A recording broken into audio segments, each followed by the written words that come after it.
Assalamualaikum warahmatullahi wabarakatuh. Saya perwakilan dari kelompok 4 akan mempresentasikan hasil diskusi kami, yaitu tentang mesin pendingin pada kapal ikan. PPT ini kami susun berdasarkan sumber dari jurnal berjudul Analisa untuk Kerja Desain Sistem Refrigerasi Kompresi Uap pada Kapal Ikan Ukuran 5 GT di wilayah Rembang. Sebagaimana yang sudah saya cantumkan di sini. Kelompok kami terdiri dari 5 orang, yaitu Jainal Ilmi, Dwiki Ahmad, Zainul Arifin, saya sendiri, kemudian Ahmad Alfian Firmansyah, dan Hairul Rahman. Pertama, refrigerasi kompresi uap pada kapal ikan.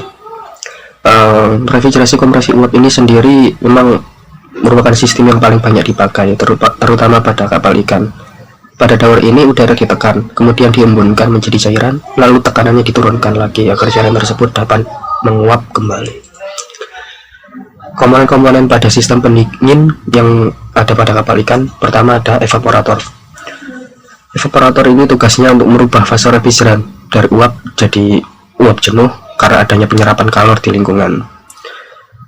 Terus yang kemudian ada kondensor, fungsinya untuk merubah fase refrigeran dari uap tak jenuh menjadi cair karena adanya pelepasan kalor di lingkungan. Kemudian ada kompresor, biasanya disebut sebagai jantungnya sistem refrigeran.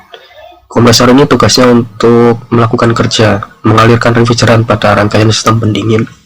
Kemudian ada katup ekspansi. Katup ekspansi ini berfungsi untuk mempertahankan tekanan yang konstan pada sisi keluarnya yang akan masuk pada unit evaporator. Apabila tekanan turun di bawah batas kendali, maka katup akan membuka lebih lebar, begitupun sebaliknya. Pada unit ini, refrigeran mengalami perlakuan penurunan tekanan yang mengakibatkan penurunan temperatur dengan nilai entropi konstan atau biasa disebut isentropik. Kemudian, komponen selanjutnya adalah receiver dryer. Fungsinya untuk menyaring kotoran atau bisa disebut juga sebagai filter. Kemudian ada pressure gauge, yaitu pengendali tekanan pada kompresor. Kemudian ada refrigeran, ini bagian yang paling penting juga. Refrigeran itu fluida kerja yang fungsinya untuk menyerap, memindahkan, melepaskan kalor dari satu media ke media lain. Di sini yang digunakan adalah refrigeran tipe R134A.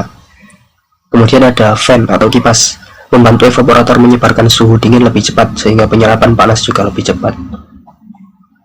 Next, di sini sudah tertera gambar siklus pendinginannya beserta keterangan gambarnya di sebelah kanan. Dari nomor 1, sini adalah kompresor. Kemudian di atasnya kompresor ini ada nomor 8. Nomor 8 ini pressure gauge atau pengendali tekanan pada kompresor. Kemudian ke kanan, di sebelah kanan ini ada nomor 7 sama nomor 2, itu berupa pompa air. Ini mungkin yang dimaksud itu air itu mungkin fluida atau refrigerannya. Terus nomor 2 adalah kondensor yang fungsinya tadi untuk menukar panas. Kemudian di sini kemudian ada 4A dan 3A, di mana nomor 4A adalah katup ekspansi ke ruang muat 1 dan 3A itu receiver dryer ke ruang muat 1. Ruang muat 1 ada di sebelah kiri bawah, sedangkan yang ruang muat 2 ada di sebelah kanan bawah. Ruang muat ini bisa disebut sebagai ruang penyimpanan ikan. Ya, sesuai dengan keterangan yang ada di gambar, bisa kita amati satu persatu. Kemudian di slide berikutnya, di sini keterangannya ada sistem termodinamikanya.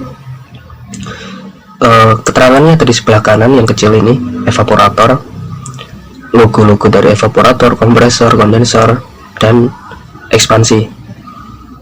Di sini bisa diketahui bahwasannya ada diagram antara P dan entalpi. Entalpi diwakili oleh sumbu X, sedangkan pressure diwakili oleh sumbu Y. Bisa kita lihat di sini kurvanya seperti ini. Kemudian kalau kita munculkan lagi, ini adalah hasil data yang dikumpulkan dari sistem refrigerasi kompresi uap yang sudah dipasang yang ada pada kapal tersebut. Jadi di sini tertera mulai dari waktunya mulai dari jam 11 sampai yang terakhir jam 11.50. Di sini temperaturnya ada keterangan temperatur dalam satuan derajat Celcius.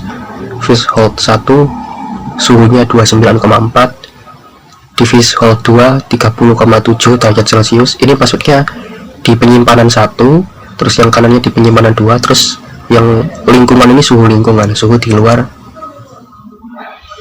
penyimpanan.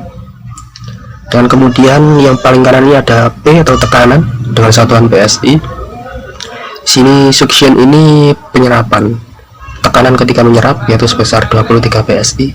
Sedangkan discharge ini apa ya, pelepasan atau tekanan ketika kompresor itu melepaskan sebesar 150 PSI. Ini bisa kita lihat sendiri sampai ke bawah di nomor 2, 3, 4 ini mengalami perubahan. Nah, untuk diagram ya kita bisa lihat di sini. Ini ada diagram garis.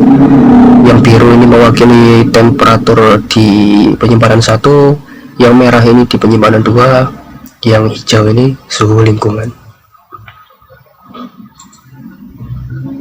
Sekian dari kami kelompok 4. Apabila terdapat kekurangan dan kesalahan yang baik kami sengaja maupun tidak sengaja, kami mohon maaf dan kami ucapkan terima kasih sebesar-besarnya.